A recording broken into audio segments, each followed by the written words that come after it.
At Sunday supper, my wife made the announcement. We haven't had any intimate contact in 3 months, but I'm pregnant, so figure it out. Her parents let out a gasp. I gave her parents the paternity test I had already completed in private after grinning and said, "Congratulations to the real father." Before dessert, her father threw her out. Throwaway account because I never would have predicted how much this story would impact my life.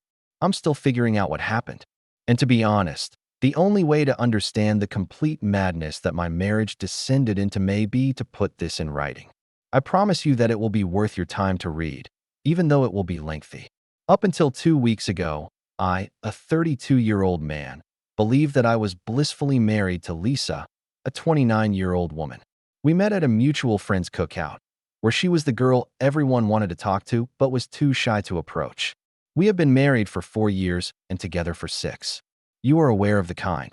Anyone may feel like the most fascinating person in the room thanks to their effortless beauty and sharp wit. I made a dumb joke about the overdone burgers and somehow got her to laugh. They resembled hockey pucks in appearance, but they most likely tasted worse. We conversed until 2 in the morning. Sharing tales about our families, aspirations, and anxieties on the host's back porch. She informed me that she intended to use marketing to change the world by giving brands a more genuine and relatable feel. I spoke with her about how I had taken over my dad's plumbing company and how fulfilling it was to do repairs that genuinely improve people's everyday lives. Lisa was everything I believed a partner should be. He was incredibly intelligent, naturally beautiful without needing 2 hours of preparation, ambitious without being cruel, and had a knack for making me feel like the luckiest guy in the room.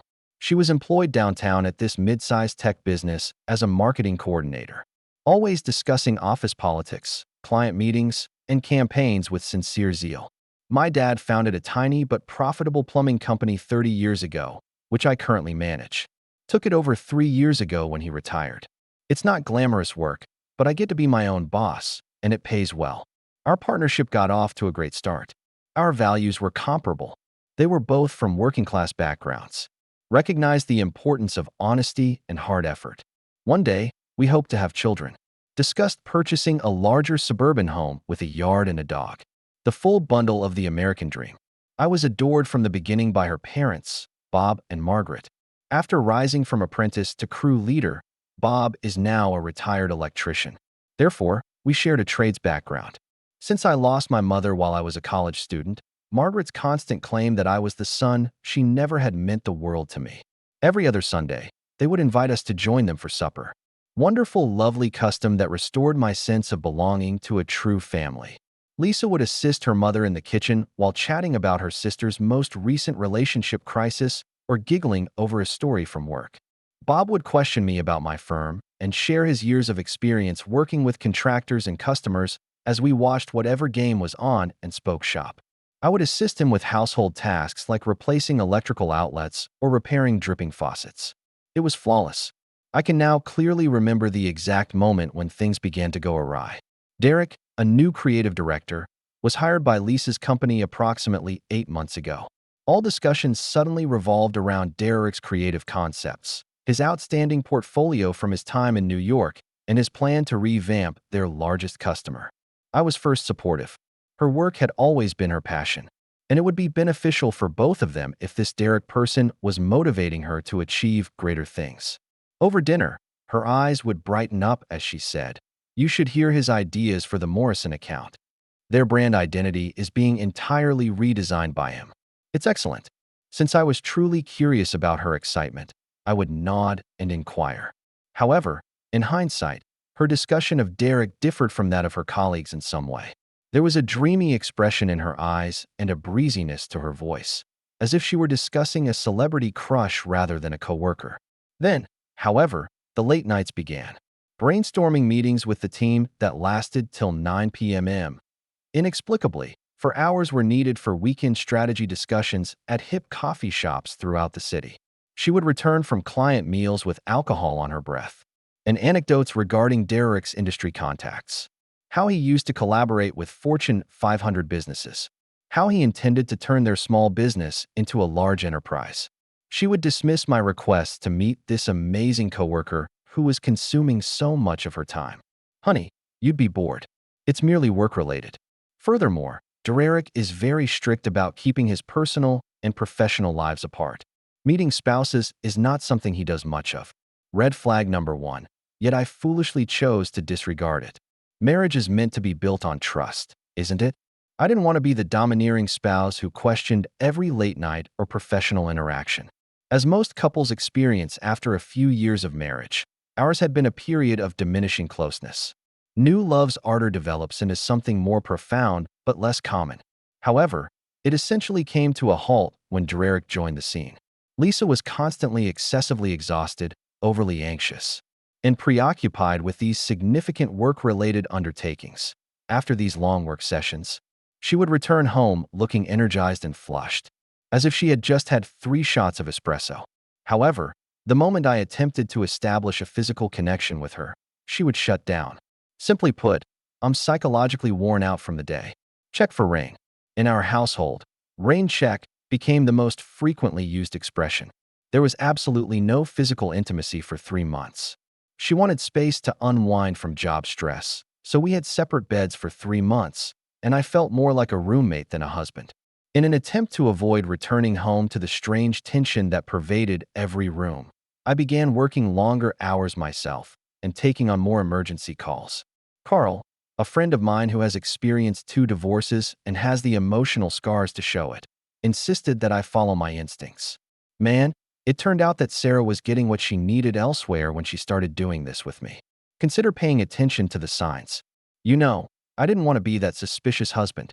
I had faith in Lisa. Over the course of 6 years, we had created something positive. We had aspirations, plans, and a blueprint for the future, but it was getting harder to ignore the warning signs. For work, she began to dress differently. Clothes that needed to be mirrored for 20 minutes rather than 5. She never wore the new perfume when we went out together. Something I had never seen her purchase, something elegant and costly. From a short shower and coffee in the morning, she developed a complex regimen that included hair styling, cosmetics application, and wardrobe coordination. She would sidestep my compliments about how lovely she looked. Yes, this old item is merely attempting to appear more polished now that we are dealing with larger clients. Her phone, which was once left out in the open on tables and countertops, was now always in her hand. Instead of charging it in the kitchen as she had done for years, she would keep it face down during dinner, take it to the toilet, and sleep with it on her nightstand. She would say it was simply work collaboration, but the number of SMS and calls skyrocketed.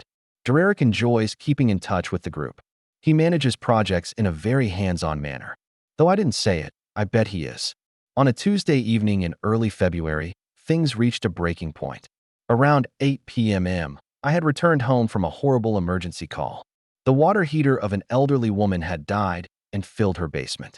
Pumping out the filth, turning off the water, and putting a temporary fix in place took 3 hours. Despite my messy work, she was so appreciative that she gave me an additional $100 tip. In addition to a nice shower, I was hoping to persuade Lisa to go to a movie with me so we could catch up like we used to. She was on the phone in the kitchen when I arrived at our house. Not out of the ordinary. She spent most evenings catching up on gossip about her job or family problems with her mother or sister Rachel. However, as I drew nearer, I noticed that she was using the gentle, personal tone she had used for me when we first started dating. I am aware. I also miss you. I can't wait for this weekend. No, he is once more working late. In any case, he never listens. You are aware of my feelings for you, Derek. All I want is for us to be honest about this. I felt as if someone had punched me in the stomach and taken all the oxygen out of my lungs as I stood in the hallway with my toolbox. While I was out working to pay the mortgage on our home, my wife of 4 years was in our kitchen having a private talk with her coworker. I made sure my boots clunked on the hardwood floor before entering the kitchen and clearing my throat loudly. Lisa abruptly switched to her brilliant phony voice and jumped as if she had been electrified. Hey, Mom. I'd better go make dinner because Jake just got home. I also love you. Goodbye. With a huge smile that stopped short of her eyes, she turned to face me after hanging up. Honey, how was your day? Did that emergency call go well? I just looked at her for a while. There was a part of me that wanted to confront her, demand to know Derek's true identity and the reason for her actions. But I was halted by something. Perhaps I needed more evidence. Perhaps I wasn't prepared to ruin our marriage on a single overheard exchange. Perhaps I was still holding out hope that I had misinterpreted. All right, I replied, simply exhausted. I believe I will take a shower. I decided to lie in our guest bedroom that night because she said she needed space to work on a pressing campaign proposal. I wanted the whole picture before I confronted Lisa. I wanted concrete proof if she was cheating. If I was mistaken, at least I would know for sure and could work on restoring our marriage's trust. I began to listen, genuinely listening. Her company's social media posts no longer matched her accounts of work-related incidents. When the company posted about Wednesday afternoon team happy hours at local bars, she had stated that she was at client dinners on Tuesday nights. According to their Instagram stories from earlier in the day, which showed everyone departing at 5 p.m., she would claim she was working late even though the office building was obviously empty. Additionally, I began to notice physical changes that ought to have been evident months prior. Birth control was something Lisa had always taken very seriously. She wasn't ready for children yet, so she insisted that I wear protection even though she was taking the pill. Wished to establish her career first. She had been promoted to senior coordinator, and we had discussed having kids eventually, perhaps in a few years when we could afford a larger home. She abruptly stopped talking about her monthly tablets, though. The pharmaceutical pickup vanished from our daily schedule.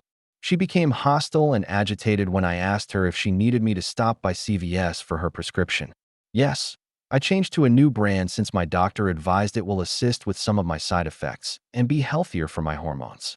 This specialty pharmacy now delivers it to me, but no parcels have ever arrived.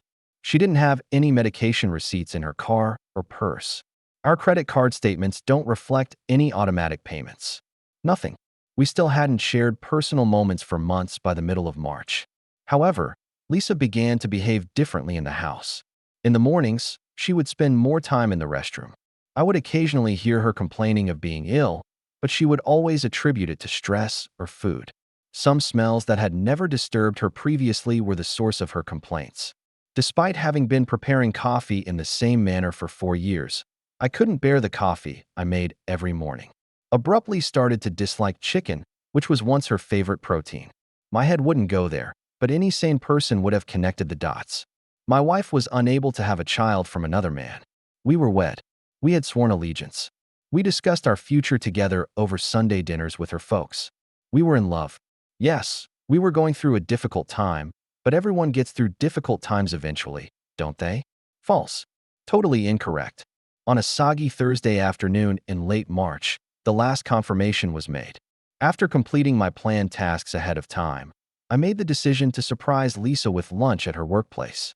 Just getting sandwiches from the deli she liked, and possibly finally meeting this famous Derek, who was taking up so much of her time and thoughts, was all that was romantic. Around 12:30, I parked outside her office building with the intention of texting her to see whether she was available when I arrived. However, as I crossed the parking lot, I noticed her and a tall, dark-haired man wearing a pricey suit emerge from the side entrance.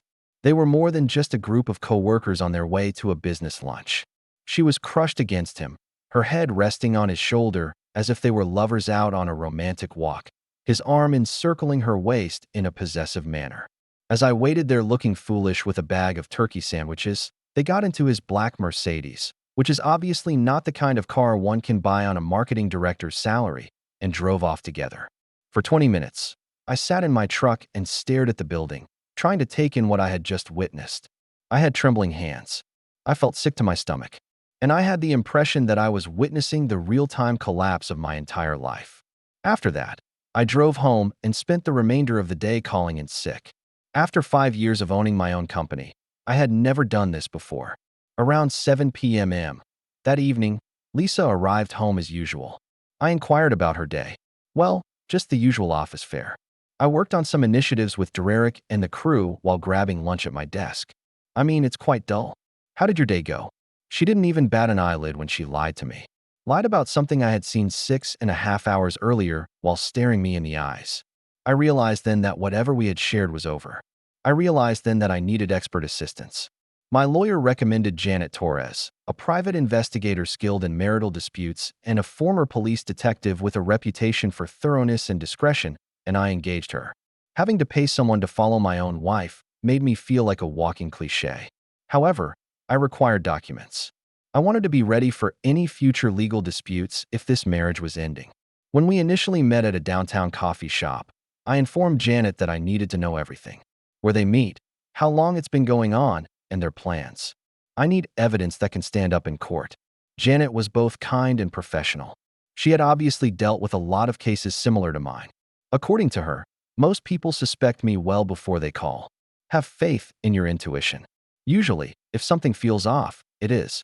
2 weeks later, Janet's report arrived. A very clear image was created by combining 47 pages of CCTV photos, phone logs, credit card bills, hotel receipts, and a thorough timetable.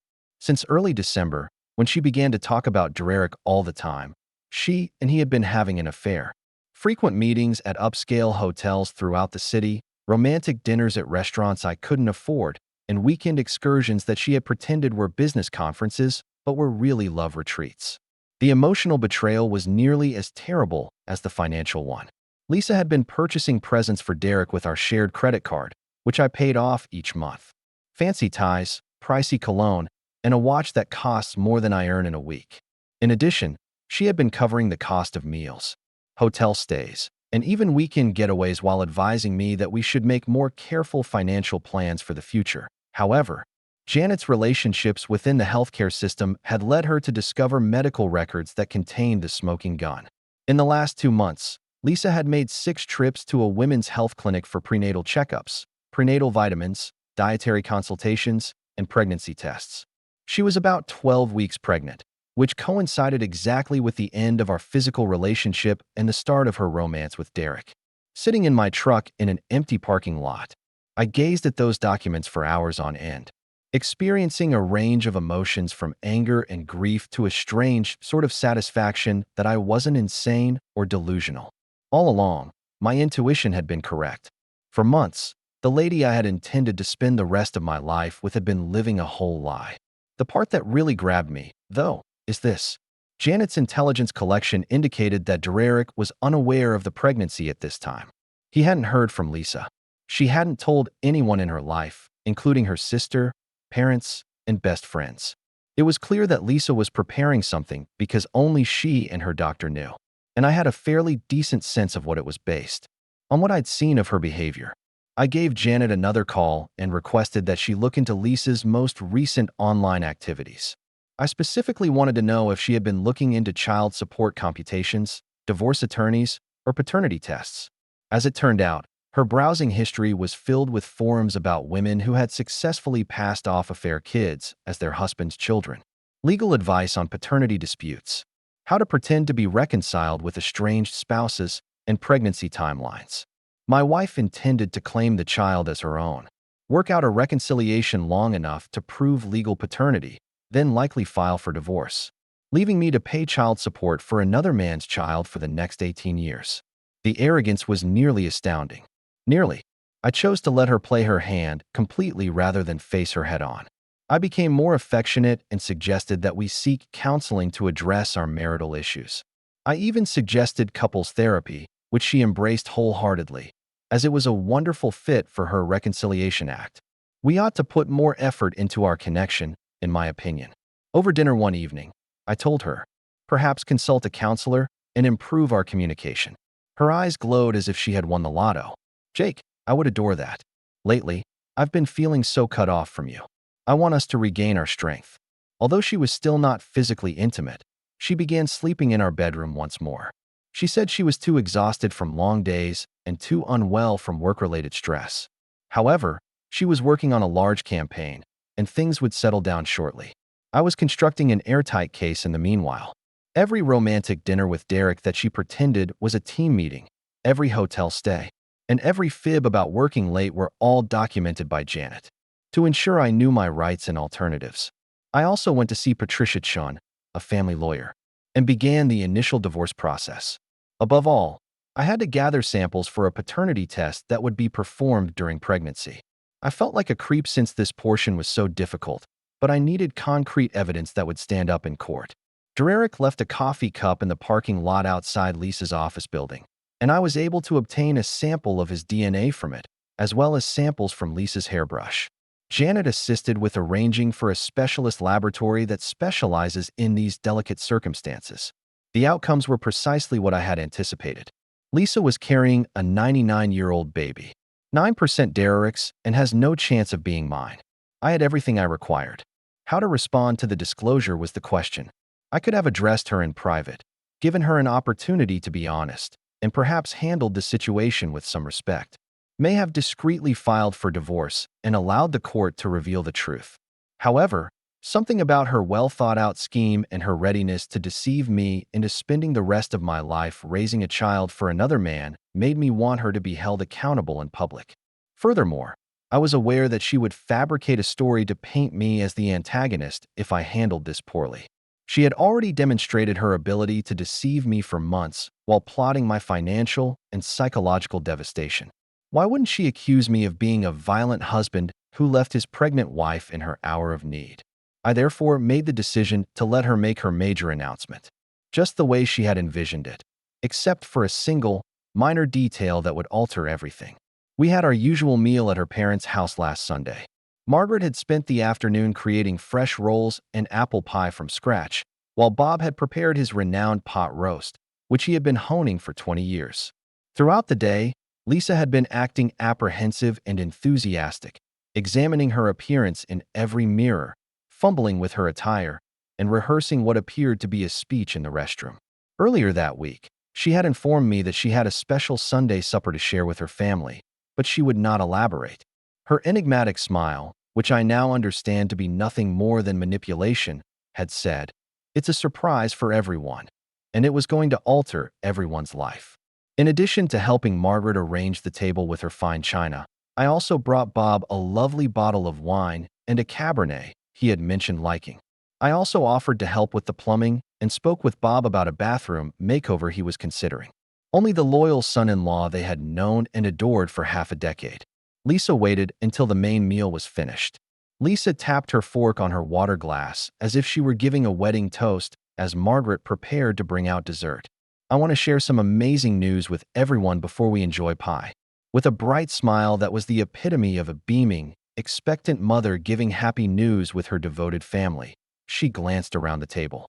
With smiles already starting to appear on their faces, Bob and Margaret leaned forward with anticipation. As I waited for the concert to start, I simply folded my hands in my lap and relaxed back in my chair. With enthusiasm and joy in her voice, Lisa declared, "I'm pregnant. We are expecting a child." Margaret jumped up to embrace Lisa as soon as she began to shed happy tears. A broad smile spread across Bob's face as he got up to give his daughter a hug before turning to give me a firm handshake. "Well done, son. This is fantastic news. Our first grandchild." It was a great family moment for about 30 seconds. Unadulterated happiness and enthusiasm about a new life, carrying on the family tradition, and fulfilling all of the grandparents' fantasies about indulging their grandkids. Then Lisa released her well-planned bombshell, the pretext meant to coerce me into supporting her deception. However, there is one minor issue. She seemed to be confessing some small, embarrassing detail as her voice grew quieter and more fragile. "We've been working through some communication issues and having marital challenges. So Jake and I haven't had any intimate time in nearly 3 months. We'll have to determine the precise time of this baby's conception, I suppose." The room fell silent. Margaret's grin vanished in an instant. Bob's hand fell to his side, and his handshake relaxed. Their faces were filled with confusion and mounting concern as they turned to face me. She was depending on this moment. In front of my wife's distraught parents, I would either have to say that the baby was mine despite the impossibility of the timeline, which would make me appear foolish or a liar, or I would have to appear like a cold-hearted jerk who was doubting my wife's father. Rather, I grinned, a serene, sardonic smile that, considering the situation, most likely appeared absolutely crazy. "Congratulations to the real father," I remarked coolly as I reached into the pocket of my jacket. As though I were serving them dessert, I took out the manila envelope with the paternity test results and set it on the table in front of Bob and Margaret. 2 weeks ago, I underwent a prenatal DNA test. I do not own the baby. She has been having an affair with Derek, the creative director of her marketing firm, since December. Lisa's face became completely white before turning a fiery crimson. "What are you, Jake?" How were you able to? I hired a private investigator, I added, sounding calm and serious as if I were talking about the weather. Telephone logs, hotel receipts, and surveillance images of the two of you. The dates that you began sleeping with him and ceased sleeping with me coincide exactly with your pregnancy chronology. Bob's hands trembled as he opened the envelope. The more he read, the darker his face became. Margaret was attempting to take in what was occurring by glancing between Lisa and me like she was watching a tennis match. Is this accurate? Bob's voice was barely controlled as he asked softly. In a frantic attempt to save the day, Lisa resorted to the victim narrative she had likely been developing as a fallback. I can explain, Daddy. For months, Jake has been ignoring me, working nonstop, and never showing concern for my needs or emotions. Derek simply recognized my potential and understood me. Bob interjected, his voice growing louder and more insistent. Answer the question. While you're married to Jake, are you expecting a child from another man? Lisa lost it all, began to cry the ugly, frantic tears that fall when someone sees their carefully crafted lies are coming undone. She confessed to the affair and said she had erred in between sobbing. However, Derek had a deeper understanding of her than I did, and he knew that she was going to leave me once the kid was born anyhow, so we could decide on custody like grown-ups. Margaret was simply gazing at her daughter as if she were staring at an unfamiliar person. You were going to lie to us all and allow Jake to raise a child that wasn't even related to us. Let's make plans for a grandchild. With mascara streaming down her cheeks, Lisa exclaimed, It's not like that. Derek claimed that his marriage was already finished, but he added, I was confused. I didn't know what to do. Pulling out another envelope, I said, You knew exactly what you were doing, getting up from the table. You were intending to get back together long enough to prove legal fatherhood, then get a divorce and get Derek's child support. I can see from your browser history that you did extensive study on how to accomplish this. Now Bob had turned his attention to the surveillance pictures. Images of Lisa and Derek holding hands across candlelit tables, kissing in parking lots, and enjoying romantic dinners were making his face redder. You bought presents for your lover using the credit card that Jake gave you. Now Bob's voice was a hardly contained rage. While you were deceiving us all, you spent his money on another man. Lisa began rambling on about how the marriage had been over in her heart for months as she attempted to explain. How Derek restored her sense of vitality. How she was entitled to happiness despite the difficulties. However, Bob had stopped listening. He was reading Janet's report about the weekend excursions, the hotel receipts, and the intricate tales Lisa had made to hide her activities. He slowly got to his feet and gestured to the front entrance. Silently, Get out, he said. Please allow me to explain, Daddy. Leave my house immediately. I am your daughter. Even though I messed up, I'm still your daughter. To a decent man who has loved her for 6 years, my daughter wouldn't do this. My daughter wouldn't try to coerce her family into parenting a child for someone else by lying to them. Emotion splintered Bob's voice. You're not the girl we raised, but I'm not sure who you are anymore. Margaret was crying again, but these weren't happy tears anymore. How could you harm Jake like this? How could you harm us like this? We had faith in you. Jake, you were as dear to us as our own son. Furthermore, you were going to make us think that this infant was our grandson. Lisa looked around the table desperately, realizing she had no allies left. No one who would support her version of events. Fine, I'll go. But don't expect me to come crawling back when you realize you've made a mistake choosing him over your own daughter. She grabbed her purse and stormed toward the front door, her heels clicking angrily on the hardwood floor. Bob followed her to make sure she actually left. Margaret turned to me with tears streaming down her face. Jake, I'm so sorry. I had no idea. We had no idea she was capable of something like this. I gave her a hug, feeling genuinely sad for these good people who just lost their daughter in the most devastating way possible. It's not your fault, Margaret. None of this is your fault. What are you going to do now? Where does this leave you? I've already filed for divorce. The papers were served to her office on Friday morning. I pulled out another envelope from my jacket. I also have documentation of everything she spent using credit cards linked to my accounts. Derek can reimburse me for his girlfriend's shopping sprees. Bob came back into the dining room looking like he'd aged 10 years and 10 minutes. She's gone.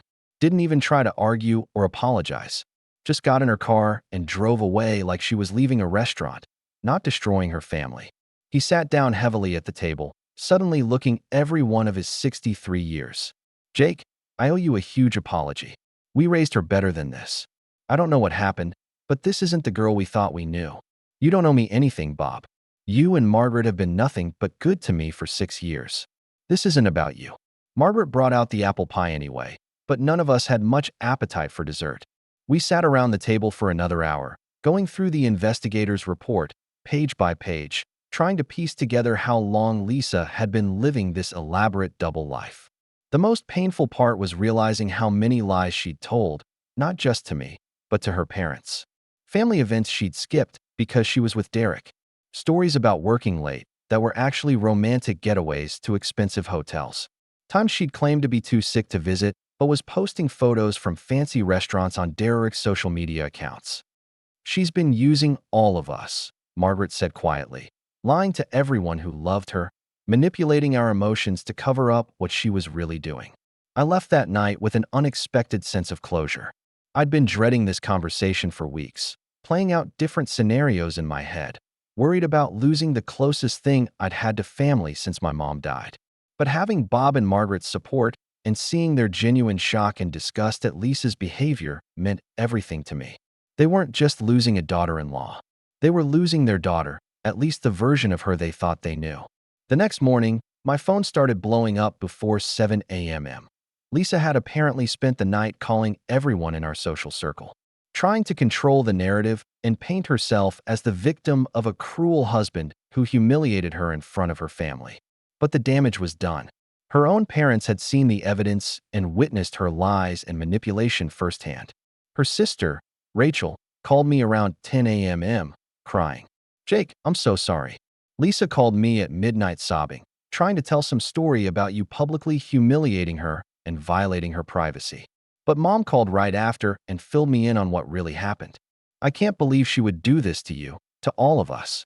My buddy Carl called an hour later. Dude, I hate that I was right about this situation, but I'm glad you found out the truth before it was too late. Can you imagine if you'd found out after the kid was born? Derek apparently got quite a shock, too. According to Janet, who was still monitoring the situation to protect me from any potential retaliation, Lisa showed up at Derek's apartment Sunday night, expecting comfort and support from her devoted lover. Instead, she found out that Derek had no intention of leaving his wife and 2 kids for her in their unplanned pregnancy. He'd been telling her he was separated and planning to file for divorce. But that was another lie in a relationship built entirely on deception. Lisa's been staying at some extended stay hotel near her office, but word is spreading quickly through her company about the affair with a married supervisor. Derek's position is safe because he's apparently the nephew of one of the founding partners, but Lisa's facing some serious professional consequences. Turns out sleeping with your married boss while lying to your own husband creates a hostile work environment that reflects poorly on everyone involved. The divorce is moving along smoothly. Since I have comprehensive documentation of the affair and attempted paternity fraud along with evidence of financial infidelity, Lisa's getting basically nothing in the settlement. No alimony, no claim to my business, no share of our joint savings account. She keeps her car, her personal belongings, and the debt she racked up on affair-related expenses. She tried calling me once last week using a number I didn't recognize, crying hysterically about how she'd made a terrible mistake and wanted to work things out for the sake of our history together. Lisa, you spent 4 months planning to trick me into raising another man's child and paying for it for 18 years. That's not a mistake. That's calculated fraud. But I love you, Jake. I never stopped loving you. Derek was just a fantasy. But you're real. We're real. You don't destroy someone you claim to love. You destroyed us. You destroyed your relationship with your family, and you destroyed your own reputation and future. That's entirely on you. I hung up and immediately blocked the